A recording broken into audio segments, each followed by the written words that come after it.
Google courtroom victory fuels a $21 trillion tech rally. Fashion legend Giorgio Armani leaves behind a global empire built on relentless discipline. CBS News buckles under pressure, changing how Face the Nation edits interviews. Fox News tops all broadcast networks, broadcast and cable networks, in prime time for only the second time in history. And President Trump orders the Pentagon renamed the Department of War. Welcome to Filtered with TJ Walker. Hi and welcome. It's Saturday morning. I'm glad to be here with you. We're doing what we do every single day right here, diving into the top news stories of the day, top business, technology, and culture stories of the day, and analyzing them, filtering them through the lens of communication and personal development skills, all with the goal of making you more successful. Okay, let's dive right in to story one. Google's legal win pushes tech giants to a $21 trillion valuation. This week marked a milestone for big tech. Google, Apple, Broadcom, and other giants added more than $400 billion in market valuation, lifting the total worth of the 8 U.S. trillion-dollar companies to $21 trillion. According to CNBC, they now account for 36% of the S&P 500. That level of dominance is astonishing, given that as recently as 2018, there were 0 trillion-dollar companies. Not that long ago. 20 years ago, the 8 biggest tech firms made up less than 10% of the S&P 500. The surge was fueled by a court ruling that spared Google from having to sell its Chrome browser. Judge Amit Mehta instead ordered the company to share search data with rivals, calling generative AI a game changer, reshaping competition. Alphabet rose 10% for the week, Apple 3%, Broadcom jumped 13% on a $10 billion AI chip deal. Even Tesla gained after floating a nearly $1 trillion new pay package for Elon Musk. Okay, so what's the real message here with the market going crazy and the top 8 companies now being 36% of the entire broader market? It means all of us, me included, are guilty of not being diversified because so many of us are putting our entire net worth, our entire retirement in the hands of 8 companies. That's unprecedented in the history of the stock market and in the history of people who think they're diversified buying broad-based index funds. It is risky. Okay, let's dig a little deeper here. Let me get my camera angle straight. Those of you joining us on podcasting, you may occasionally want to check us out and see what we're doing on video. This is a podcast that's audio and video format as well. And we are on YouTube, all major video social media platforms, as well as all podcasting platforms. So here's the real significance of so much concentration taking place in these 8 companies. It means we're all susceptible to failure. And I'm talking about, sorry to be exclusionary, people who invest in the stock market. Most Americans don't own any individual stocks. And this is not a show on telling you where to invest. I'm not giving you official financial advice. But I do invest heavily in broad-based index funds, especially tech index funds. And I do that in part because I like the idea of diversification. I like the idea of not having to pick a winner and knowing in advance losers. I like the idea of not market timing. This is what Warren Buffett recommends, and indeed what most financial experts recommend if they are not in on the grift, meaning they're not trying to get your money to get 1% or 2% or 2 and 20 fees from you. And they're not trying to get commissions from you. So that's why it is so significant. But here is the problem. These days, you can buy the entire S&P 500 and pretty much nothing happens to about 492 companies in terms of really making a significant on your earnings going up or down, or not in your earnings, your return on investment, your long-term wealth accumulation, most companies don't matter. Most stocks kind of stay where they are. It's coming increasingly down to a handful of stocks, in this case, fewer than two handfuls. 8 companies, as I mentioned at the top of the news read, make up 36% of the entire NASDAQ. This is concentration we simply haven't seen before. So it does bring up the question, what happens if there is a huge realization that, oh, the AI isn't going to work, let's stop spending money? Poof! What happens if one company gets so far ahead, everyone kind of throws up their hands and realizes, wow, OpenAI is going to own everything. All these other companies are going out of business. What happens to the stock market, especially if you don't own OpenAI? Again, I want to stress, I'm not making these predictions. The world is filled, CNBC is filled with so-called prognosticators who are very confident, making strong predictions on exactly when the market is going to crash. I'm not doing that. But it does behoove any of us who care about our financial future to look at certain trends and wonder, are we perhaps losing the concept of diversification? Now, you may say, well, TJ, I have real estate, I have gold, I have Bitcoin, and I'm not a fan of that. But so much of the rest of the economy is all resting on these 8 multi-trillion-dollar companies. And that is unprecedented. Let me go over a few more of the facts with you on these cases. So again, it's exactly 8 companies now have $1 trillion valuation, U.S. companies. There are companies outside the U.S. with $1 trillion valuations, but not many. Apple is benefiting from ongoing Google iPhone search deals. Broadcom surged recently with a $10 billion AI chip contract, most likely with OpenAI. NVIDIA slipped a little, but they're still worth $4 trillion. And even Tesla, those of you who follow this show regularly, I happen to think Tesla is wildly overvalued. Again, that's not investment advice. That's my analysis. That's my perception of whether Elon Musk's long-term story is credible. I think he gets too much bonus for being a good storyteller. But this is a little scary. I mean, the market in general, according to historical standards, is overvalued.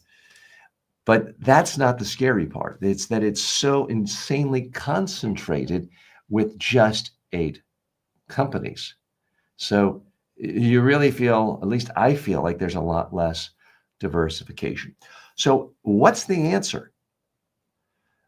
Some of you are thinking, well, TJ, the answer is easy. Just buy those 8 companies. Well, long term, you don't really know. Apple, 30 years from now, who knows where it's going to go? Apple's had a lot of ups and downs. And Apple has almost gone out of business in the past.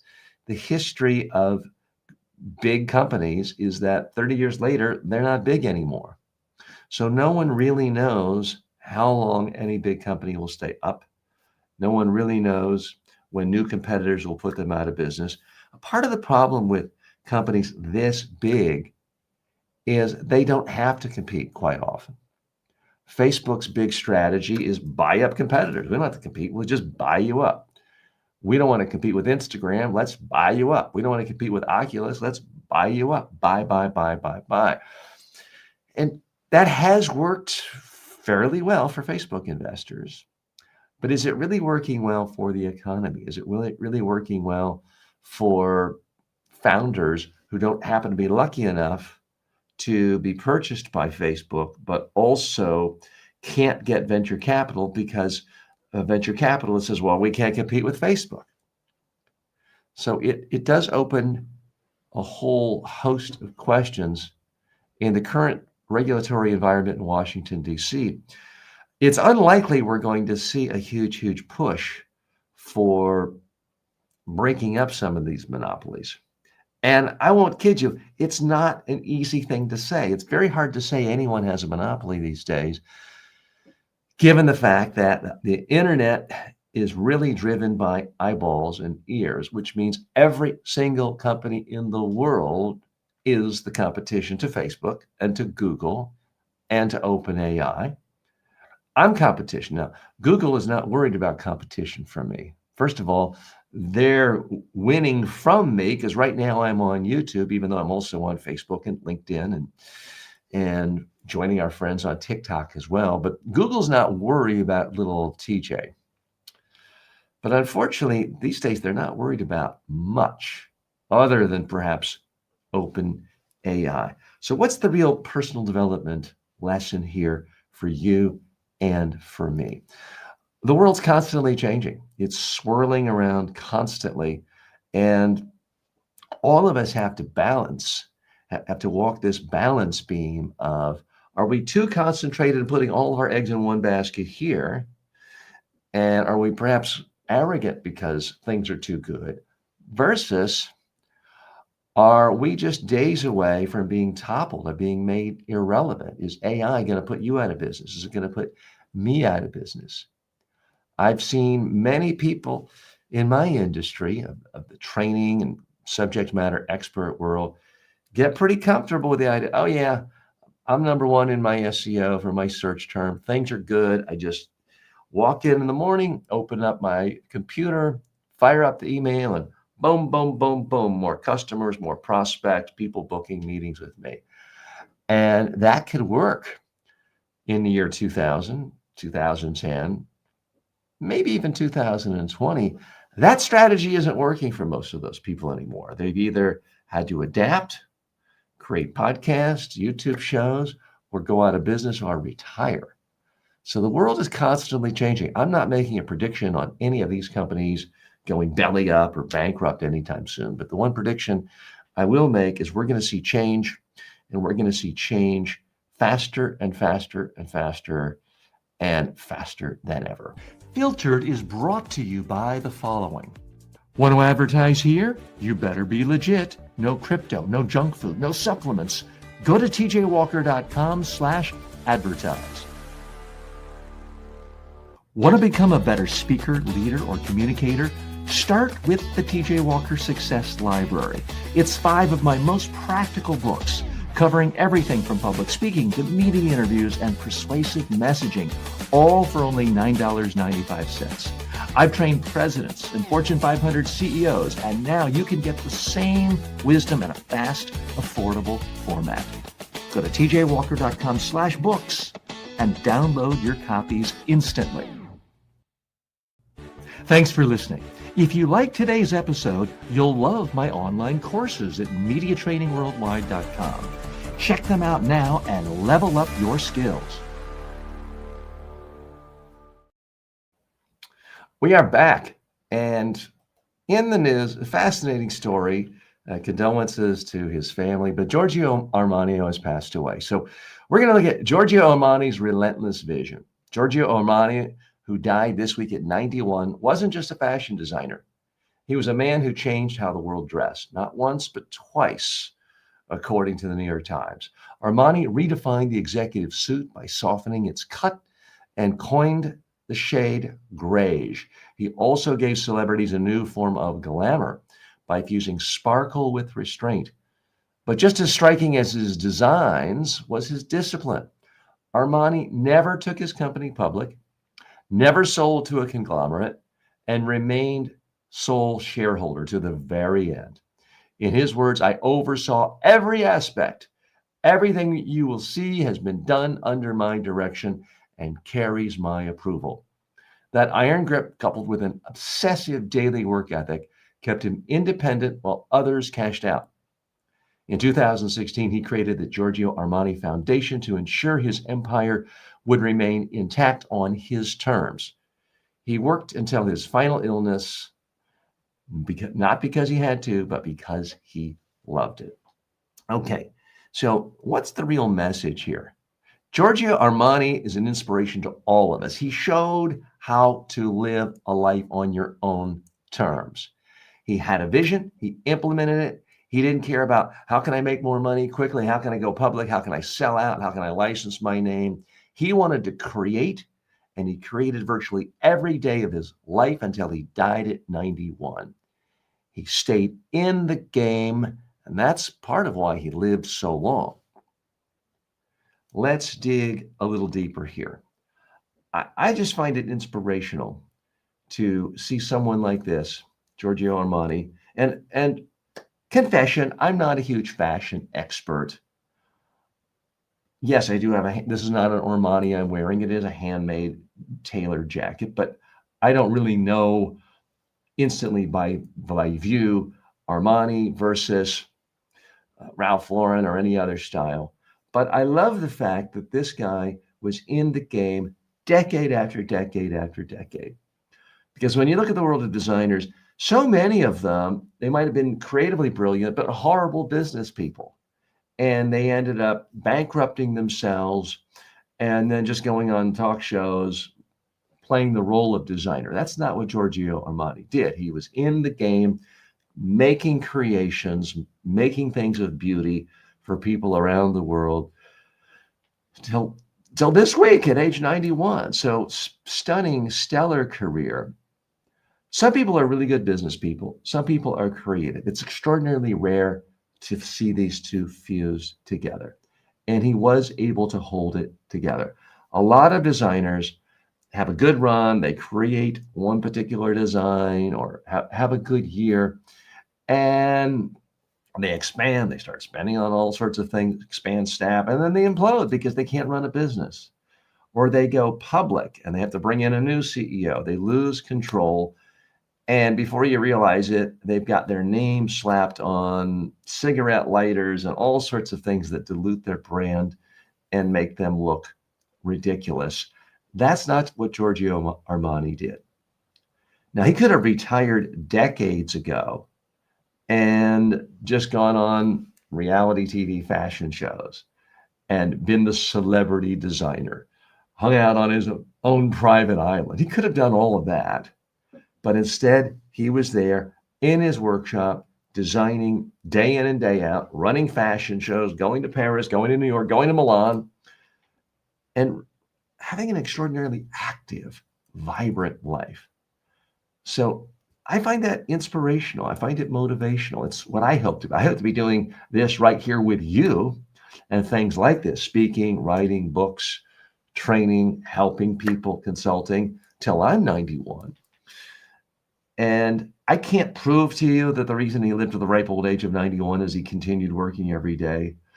But I got to tell you, there's a lot of research that shows when you retire from doing something productive, your health can start to disintegrate. Your mind can disintegrate by staying in a game, any game. It doesn't mean you have to run an international fashion conglomerate. But what I do think is important is that you do something of value. Something where you're helping other people. Arnold Schwarzenegger, not a philosopher I quote normally, does sum it up nice. He says, be useful. He gets up every day and says, how can I be useful?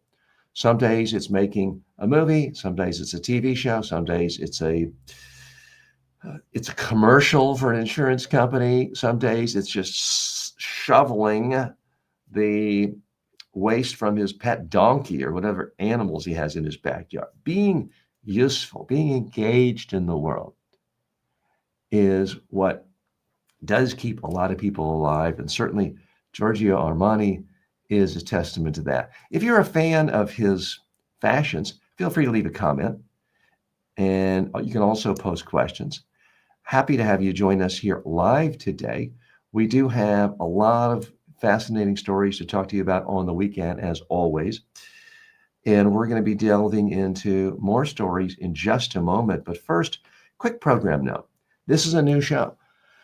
We're only in our first week. This is episode 6, officially, of Filtered with TJ Walker, now available on Amazon Music, Spotify, iTunes, YouTube Music, every podcast platform, as well as most video file sharing social media sites.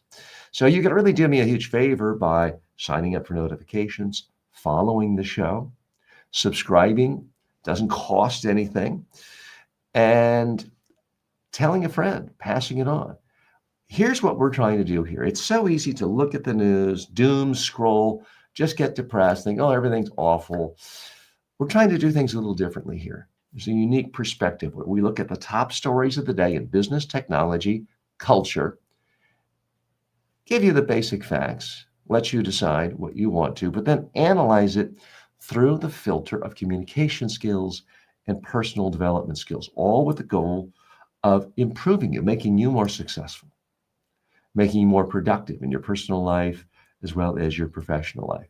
So that's what we're about here. I'm really glad you decided to join me if you're watching live on this Saturday. If you're watching on demand or listening anywhere, thanks so much. And always feel free to suggest topics you'd like me to discuss or analyze, but realize I'm here for you every single day. So we'll be back in just a moment. Lots more fun stuff to come.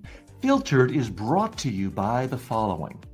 Get the deeper takes I don't post anywhere else. Subscribe now at substack.com/@TJWalkerSuccess and stay in the loop. For years, people have asked how they could get one-on-one coaching from me inexpensively. Well, now you can, anytime, anywhere with the TJ Walker AI clone. It's like having me in your pocket, ready to help you prep for a speech, polish a pitch, or calm your nerves before a big meeting. You talk to it, it responds like I would, based on my real-world coaching of thousands of leaders and communicators. Check it out at tjwalker.ai. It's not just smart, it's personal. Want to support the show? Skip the ads and buy me a coffee. That's buymeacoffee.com/TJWalker.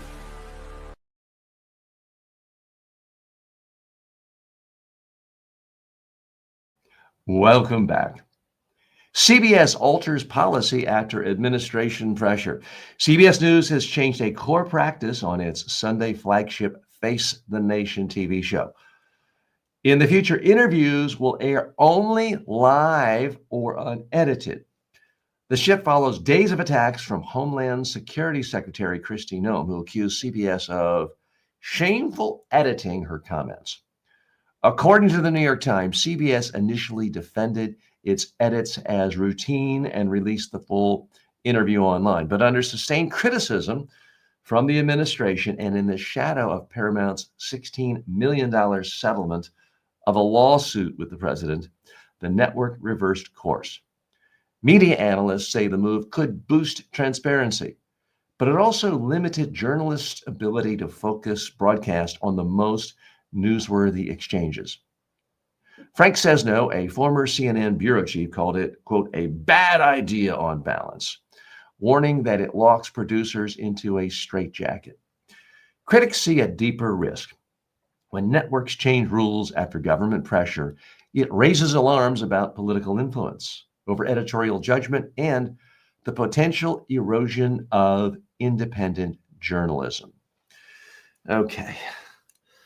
Oh boy, oh boy, oh boy. What's the real message here? CBS News and Fox the Nation, I botched that up, sorry. And I'm not even reading a teleprompter there. Let me start that over because we do edit these parts down for short form videos. Okay. CBS News and its Face the Nation program is going into very dangerous territory here. They've essentially thrown up their hands and said to the world, we're no longer in the news business. We're in the political appeasement business. Here, Trump administration, take a look at what we have. We don't want to do anything that would offend you. Forget our news viewers. Forget the public good. We just don't want to offend you. So today, we're not doing what normal journalists do, which is edit interviews and put the newsworthy stuff in. We're going to kind of let you see everything. Tomorrow, maybe we send it to you for pre-approval. And the day after that, maybe we just shut down the whole news network and just run apolitical sitcoms. That is where I think we're headed. So let's dig a little deeper here. At first blush, if you're not in the news business, it seems fair. It's like, well, it does seem fair if you're editing something out of context. Well, guess what?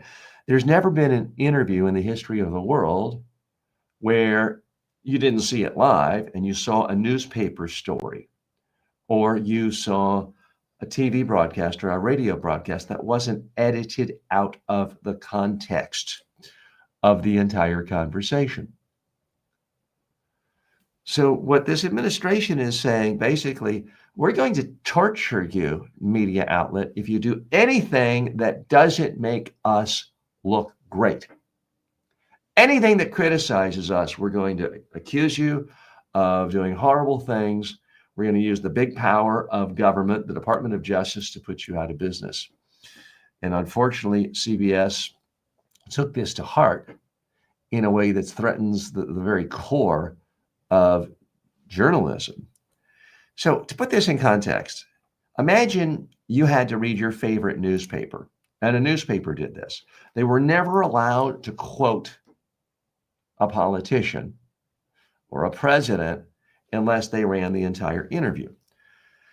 So imagine I'm president of your country, shall we say, and in the course of an interview, I say, oh yeah, starting tomorrow, I'm imposing a 100% tax, and I'm going to come and take your firstborn child and put it in the military, even if they're 2 years old.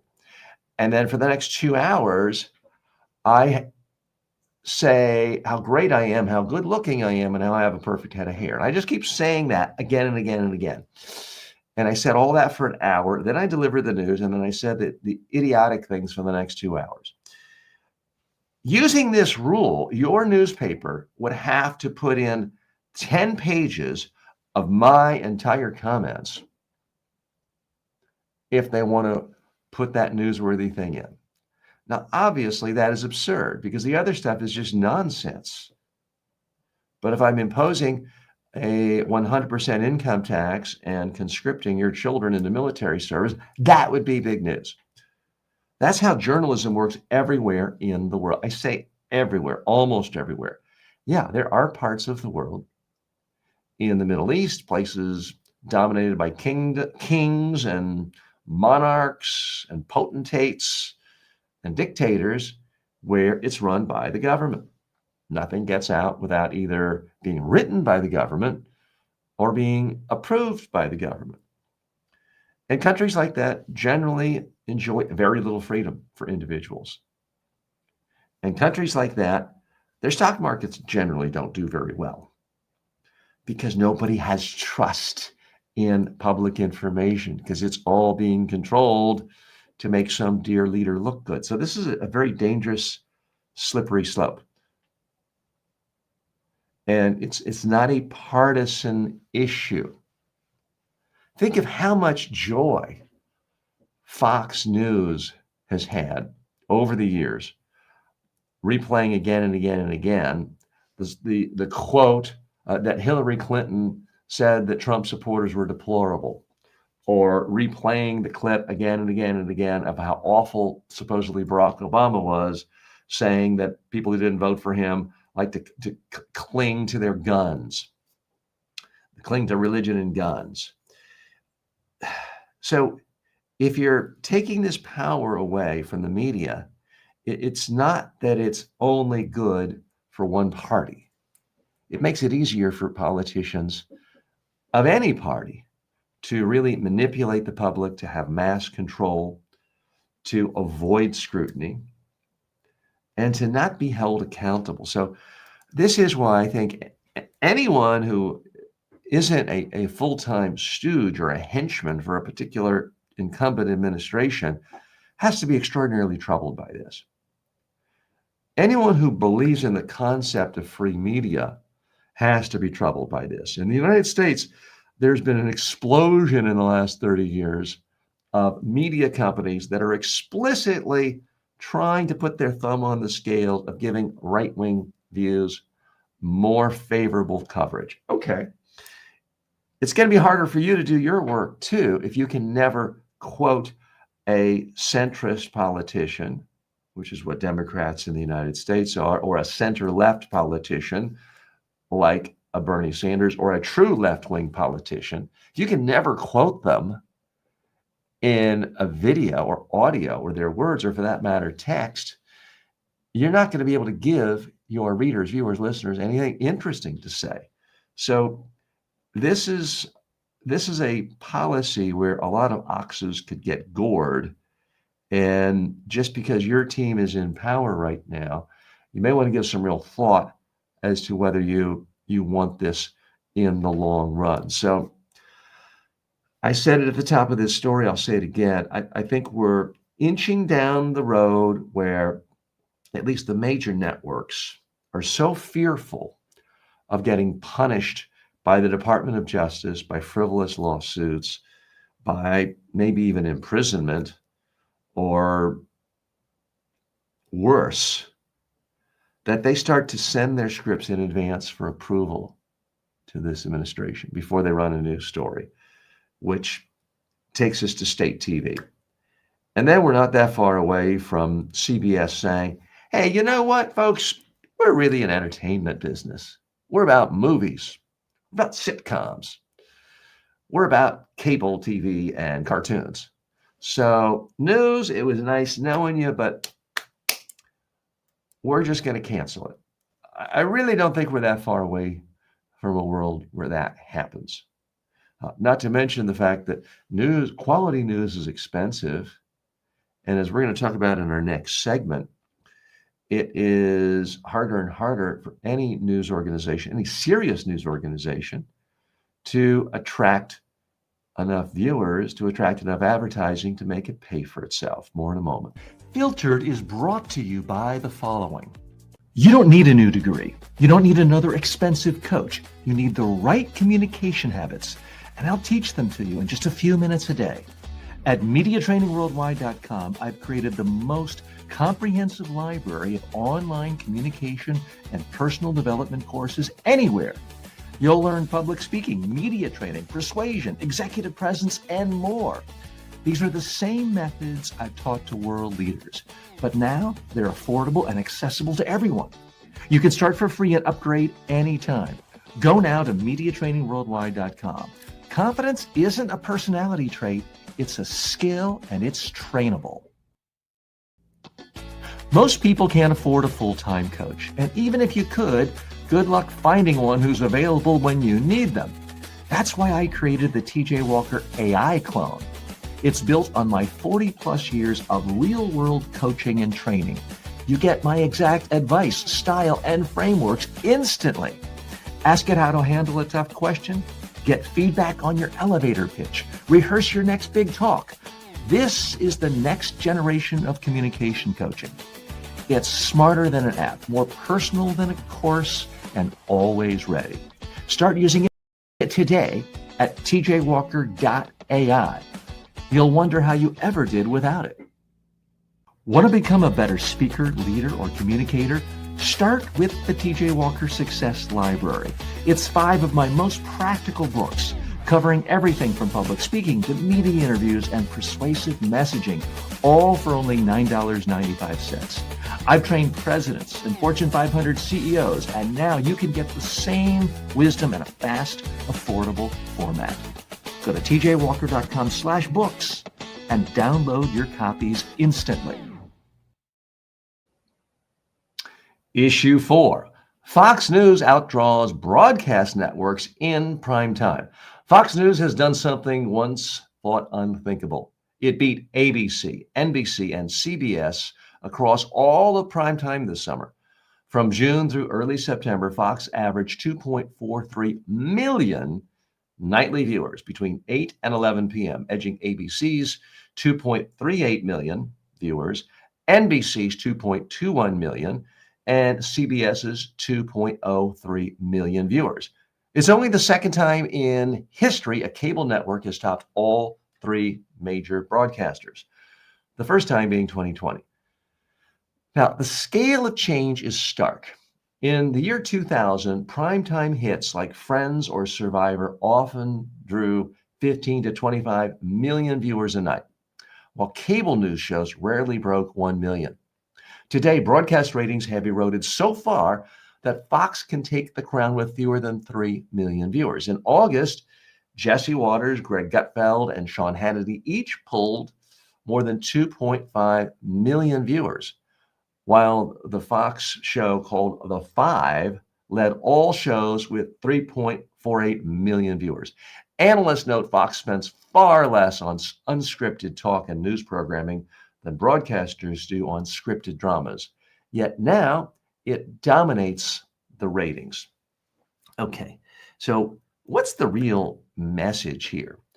The message is no matter how high you're riding today, because all the big networks were riding high 25 years ago, your time will come. Competition will come for you. New technologies will come for you. Nobody was worried about cable news 25, 35 years ago, even 15 years ago, very often. And now it's number one. Fox News is number one. It's beating CBS, NBC, ABC. They are living on borrowed time. And the days of wine and roses are simply gone for broadcast TV. Good news for Fox, but it's also good news for anyone who can create interesting content that people want to watch. Let's dig a little bit deeper here because I remember people laughing at cable news. CNN went on in 1980. They were still hammering the walls. Some of my friends were on that original broadcast, and it had tiny reviews, not tiny reviews, it had tiny views, tiny numbers of viewers. And meanwhile, certainly back in 1980, you had shows getting 15, 20, 30. If it's a big show like MASH, and it had, 80 million viewers sometimes. Those days are long, long gone, because now there's this thing called not only the internet, but cable TV and a million ways that you can watch something. So it is fascinating to me that Fox News really did pull it off. I mean, I remember I was at a radio television host convention in Houston in 1995. And Alan Combs was over here and Sean Hannity was there. And there were these whispers, hey, there's this new network and we're going to be on it. And people thought, well, that sounds interesting. But no one really thought that here we are 30 years later, and it's destroying broadcast TV. The idea of, would you want to be on a cable show or, maybe do a one guest spot on Friends in terms of building fame, you would have wanted to go on Friends. Now, I mean, if you're on some CSI, confession, I don't even watch broadcast TV. So at some level, I'm part of the problem. If you are a network TV executive, I don't even know how to get broadcast TV anymore. I only use streaming services and social media services like YouTube and Facebook. So that's the modern reality. And Fox, to its credit, realizes be a little bit different. Now, the way they're different quite often, and this is going to offend some of you, is they're not afraid to just lie. And they're not afraid to give their public what they want. So if their viewers want to hear that an election was rigged and the person who received the most votes did not receive the most votes, Fox tells them that. And they've figured out there's a third of the country that wants that. So in a country of 330 million people, you can basically get 100 million people to be predisposed to like your content if you're willing to say something completely different from everyone else, and to heck with the facts. That's their big strength. That's their big superpower. Now, if you have integrity, you may think, well, I can't do that. Hold on. I don't think the mission is lost. I do think you have to learn one thing from Fox, which is how can you be different? And the problem all of the major broadcast networks have is they're not different. You look at a primetime sitcom on NBC versus ABC versus CBS, or any kind of a movie of the week, or for that matter, a network newscast, it's all the same. And that's the problem. If your customers can't differentiate you, why are they going to seek you out? Fox News Channel, it was a brilliant mastermind, perhaps diabolical, from Rupert Murdoch and Roger Ailes. They said, we can be different. We can be like talk radio. They saw the power of talk radio, fueled by Rush Limbaugh, and said, if we just tell people who are conservative what they want to hear, we're going to have a potential a third of the country. And if we can get a third of a third any night, we're in good shape. And frankly, if you can get 1% of the entire country, 330 million people, you get 3.3 million, you are number one. So it's a clearer path to getting 1%. And Roger Ailes and Rupert Murdoch figured that out. And Roger Ailes isn't reaping the rewards anymore. He's passed away. But Rupert and his kids and his grandkids and his they're still reaping the benefits of this. So again, what's the lesson for you? It's not that I want you to lie and pander.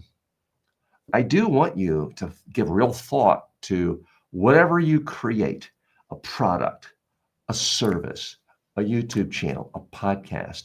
How can you be different? How can you do something unique? Because I am trying to do that right here. I'm trying to be the only daily show in the world that analyzes the top business, technology, culture stories of the day, and specifically analyzes it through the prism of communication skills and personal development skills. And I don't have to have 1% of the world. I can do quite nicely with a fraction much smaller than that. But I do appreciate you watching. Thank you so much. And I'd love any feedback you have on how to make this even more useful to you. And frankly, how to make it stand out as more useful and different. So I do very much appreciate that. A couple more facts I do want to put out to you. This has happened before, interestingly enough. During the pandemic, Fox also was number one and beat all the broadcasters. So they were away from number one for a while, but still hugely profitable. Now, it's hard to tell because of the way these big media companies disclose earnings and revenues, but I have to think that Fox News Channel is also by far the most profitable TV network around, because these other networks, they just spend an absolute fortune. Part of it is they are hobbled by old regulatory rules back when there were only 3 TV networks, and they were just cash printing machines. Well, those days are long, long over. Okay, if you work at a network TV newscast or a network broadcasting programming department, maybe time to break out that resume, because it can't be happy times when you've spent months and months, sometimes years, developing a sitcom, testing a sitcom, airing it once, canceling it, trying 3 others, going to all that, finding something that's better than the others, and then losing to Greg Gutfeld, who can just come on and say, liberals, they're really stupid, right? And that gets better ratings than all the work you've put into all the creative energy. And that is the world we live in. So you got to get ready for the future. More to come. Hey, if you're enjoying this kind of take and want to hear more stories filtered through the lens of communication, make sure you're following the show, whether you're watching or listening. New episodes drop every single day. And if there's a little notification option where you are now, go ahead and turn it on. It helps you stay in the loop. We are back. Issue 5. Donald Trump renames the Pentagon the Department of War. President Trump has signed an executive order to rename the Department of Defense the Department of War, restoring a title last used in 1949. At a White House ceremony, Trump called it a very important change because it's an attitude. It's really about winning.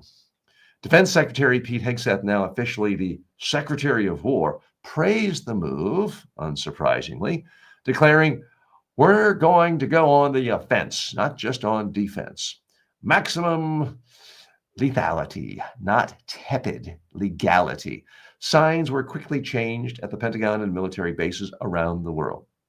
Historians note the name was dropped after World War Two, to emphasize preventing conflict in the nuclear age. Changing it back will require costly updates and could face congressional review. Though Trump has questioned whether approval is necessary, given that he can do anything. Republican lawmakers have already introduced legislation to back the president's order. Critics call the change a distraction, while supporters say it restores a warrior ethos. The rebranding reflects Trump's broader push to remake the U.S. military's image. Okay, so what's the real message here? Changing the name of the U.S. Defense Department to the Department of War is mostly meaningless. It does mean wasting money, but it's yet again another reflection of a bunch of insecure men saying, I don't think anyone thinks I'm tough. I'm going to show how tough I am by talking about war. I'm going on offense. No more of this defense, woke, sissy stuff. Okay, let's dig a little deeper. With all of the nonsense, atrocities, deaths that occur because of official actions of this administration, is this going to be seen as one of the truly most significant? I doubt it. Let's not forget that Trump, every time he's run for president, has essentially run as the guy who doesn't want to go to war. Now, he did go to war in the Middle East briefly earlier this year, but for all of his faults, he's not gone around on the offensive. A lot of people were concerned, throughout his first term, that this is the kind of guy who's so emotional, who's so irrational, that if a president of a small country in the Middle East or Asia criticized him or perhaps said that he was not physically well endowed, that Trump was the kind of guy who would push his finger and nuke that country. He didn't do that. So those critics were wrong. So he's not been itchy to start wars. I'll give him credit for that. A lot of people will, notwithstanding bombings in the Middle East earlier this year. So it is a little odd for him to be wanting to change this name to war and go on the offensive. And yet it does fit. It fits with the mode of playing tough. Remember, you think about it, Trump was not a businessman. He has made his money by playing the role of a businessman on TV. Trump is not a warrior. He didn't volunteer to fight in any war for America. In fact, he lied and had his doctor write a fake note claiming fake bone spurs so he could get out of the war. He was a draft dodger. But he likes playing tough. So if changing the name to the Department of War makes for better TV, it totally fits in with his agenda and is fitting with what he's all about. So I guess to that extent, it doesn't hurt much. Most Americans, and I would put myself in this category, would much rather have a president who likes to act tough on TV than one who goes around pushing buttons and starting wars and bombing countries just because he doesn't like something. Let's go into a little more historical detail here because there are some facts I do think you need to know. The Department of Defense got its name in part because that woke sissy General Eisenhower, I'm being facetious, wanted to change it to that. He saw uphand the horrors of war. Trump's never seen any horror of war. I haven't either. But Eisenhower was there in the trenches, multiple wars. He had seen thousands of people dying. And he worked very hard to build coalitions with world leaders so that there wouldn't be war, to defend against the need for wars and going to war. This was Eisenhower.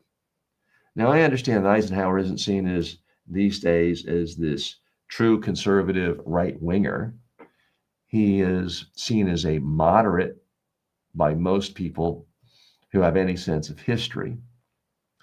But he wasn't anybody's idea of some woke sissy, and history is being rewritten now.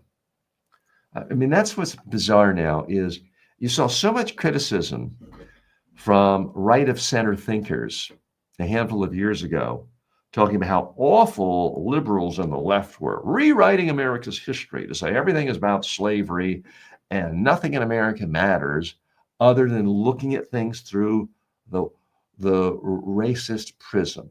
That was the criticism. And I would argue some of that had merits. The idea that you can't ever celebrate the accomplishment of George Washington or Thomas Jefferson without stating first and foremost, but we shouldn't count any of that because they were bad people because they had slaves. Yeah, some of that went a little too far. But now we've swung so far in the other direction, where conservatives are not content to just talk about today's Cracker Barrel logo being too woke. They're now cherry picking and going through everything in history and rewriting history and saying, oh, President Truman was too woke. And that's why they had to change the name to the Department of Defense. And that's why we have to change the name back to the Department of War. And that's just bizarre. There's just no other word for it. It's bizarre. It's a sickness. It's a cancer of the mind. And this is what's happening to right of center thinking in America today. And it is in a form of extremist ideological thinking that is perverting institution after institution. Don't go away. It's it's Saturday, and we're going to look at some other grab bag issues in the news. Filtered is brought to you by the following. Want to advertise here? You better be legit. No crypto, no junk food, no supplements. Go to tjwalker.com/advertise. Want to become a better speaker, leader, or communicator? Start with the TJ Walker Success Library. It's 5 of my most practical books, covering everything from public speaking to meeting interviews and persuasive messaging, all for only $9.95. I've trained presidents and Fortune 500 CEOs, and now you can get the same wisdom in a fast, affordable format. Go to tjwalker.com/books and download your copies instantly. Thanks for listening.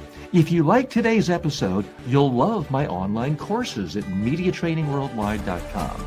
Check them out now and level up your skills. Time for the grab bag segment. Wow, I thought I'd seen it all. I thought of everything when it came to my own profession of presentation skills training, but I missed something here. This was news to me.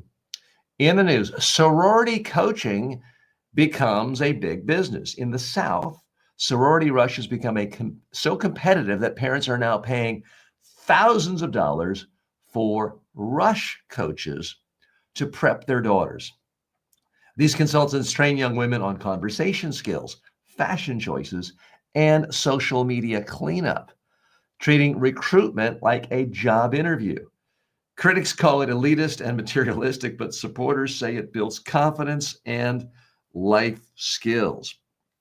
A couple more facts I wanted to get in here.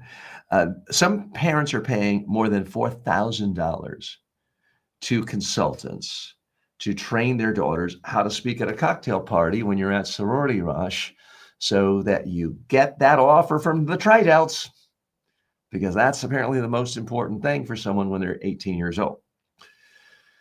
So it's easy to ridicule something like this. You know, I was reading about this story and I thought, my first reaction was, wow, this is the most ridiculous thing in the world. Don't people have something better to do than throw money at a rush consultant? And certainly, don't people have something better to do than joining sororities? But it's a big thing to people. It wasn't my thing, but people are into sororities, into fraternities, and they do often talk about it. It creates lifelong bonds, lifelong friendships, lifelong business networks that open doors, create job opportunities, result in investments in starting private sector businesses. So I started thinking about this, and part of me thinking, you know what, they have a good point. It's never too early to learn good communication skills. And being able to speak to someone you've just met in a loud, noisy environment, knowing people are judging it, is a high stress situation. It's not that different from being a 22-year-old and going through a gauntlet of interviews at Google or Amazon or Goldman Sachs. So the sooner you learn how to do that and do it well, the better. So I guess it's a good thing. I mean, wealthy parents of pampered children, and I can't say I can't relate to that, waste a lot of money on a lot of things. So if you're spending $5,000 to get your kid a fast pass to go through Disney for a day, to get a private guide, is it really worse than spending $4,000 on a coach so that your daughter, in this case, your daughter, we're talking about sororities here. And believe me, I don't think sororities are going to be on the forefront of having, all trans sororities. So I am talking about, traditional females going through this service for sororities. I don't know that it's any more wasteful than other things people spend money on or entertain themselves with. So, and I got to tell you, this flummoxed me because I thought I'd covered it all. Because believe it or not, I have trained teenagers who are in beauty pageants. I've trained the Miss Teen USA before. I have entire online courses training people who are a part of the pageant world. So you could say it's a tiny, tiny, tiny piece of my business, tiny part of my business. It's not something I do very often, but I do also have courses training high school kids on how to prepare for interviews at colleges, which does play a role in the admission process occasionally.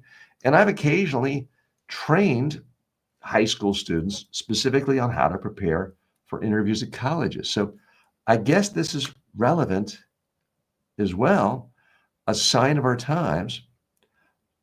Now, I will tell you, if you are thinking of hiring someone like me to train your daughter on how to get accepted into one of the most prestigious sororities, don't hire me to teach your daughter fashion advice. That is one of the services that these consultants offer. And I know nothing about teenage fashion or much of other fashion for that matter.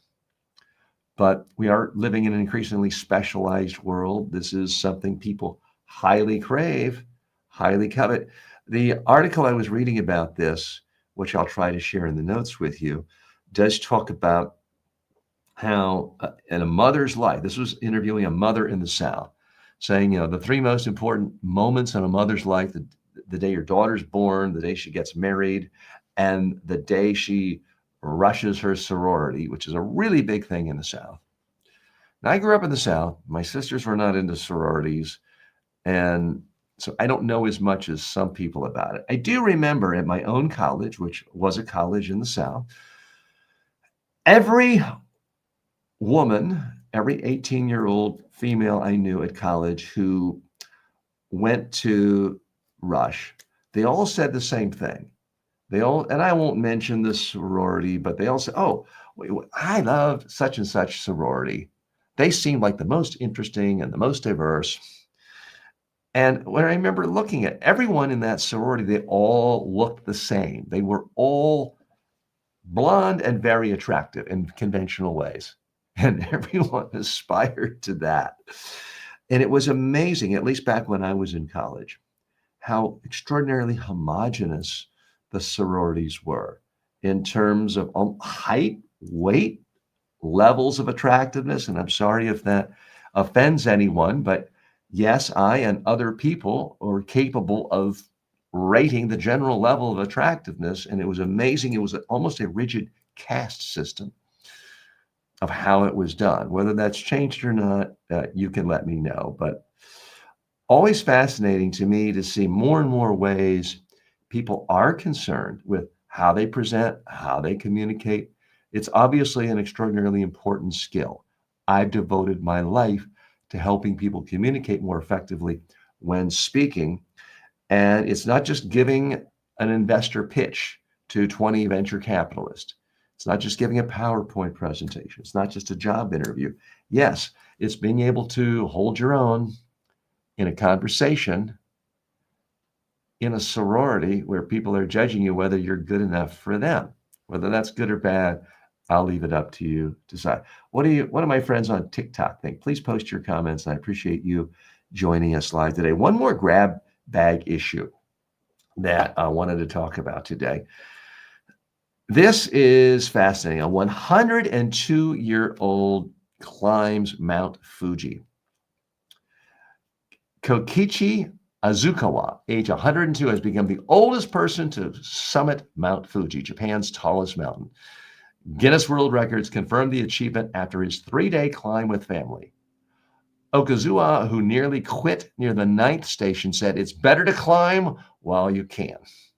So again, it took him 3 days. His family joined him. I just want to say congratulations. We live in an era where increasingly people of every age, sadly, even kids, are more and more sedentary. We spend all of our time sitting, looking at a phone. Obesity rates are skyrocketing around the developed world and the non-developed world. The rates of diabetes skyrocketing. 70% of Americans these days are either overweight, obese, or diabetic or pre-diabetic. And it's in part because we're not out climbing Mount Fuji. We're not climbing Mount Everest. We're not climbing Grandfather Mountain in my home state of North Carolina. We're barely even climbing the stairs. We're not even walking a block to the 7-Eleven to get more sugar water. We're sitting, and it's destroying our long-term longevity. Forget living to 102. A lot of us aren't living to 42 because we're simply not moving. So, Kojiki, we want to congratulate you and say, well done. I hope you walk other mountains and make it to 103, 104, and beyond. That concludes our discussion today, our show today. Some comments did come in. I wasn't able to get to it.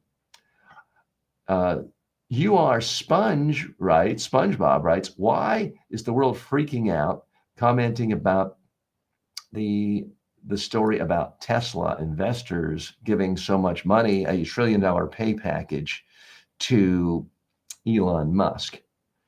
It means board members agree, investors agree, and Tesla buyers agree. And who are you to criticize it? So you're right, there is agreement. And sometimes agreement means a lot of smart, intelligent people have thought things through rationally. Sometimes it means everyone's fallen into groupthink. You know, there was groupthink at Jonestown where everyone drank the Kool-Aid and it was a mass suicide and everybody died. Who am I to criticize that? Well, I don't think it's a good thing when people commit mass suicide. Now, I don't think the Tesla board members are committing mass suicide. I don't mean to extend the analogy that way, but I'm not sure it was a wise thing to do. And I'm speaking in terms of a broader culture. What does it communicate? It's communicating more and more. We're buying a particular person's vision of the future that they can make it almost 10,000 times bigger than it is now. Here's the thing. Let me just be blunt. Elon Musk is smarter than I am. Okay. I think we can probably all agree on that. But no one is so smart that they really know the future. And to say this person deserves as much as $1 trillion just struck me as ridiculous. What do you think? Post your comments. Post your questions. If you haven't done so yet, please follow or subscribe to this podcast. Whatever podcast channel you're listening on, whether it's audio or video, please be sure to download it, like it, leave a review if possible. It really helps the show, especially right now as we're finishing out the first calendar week of this show. Thanks so much. I'll see you tomorrow.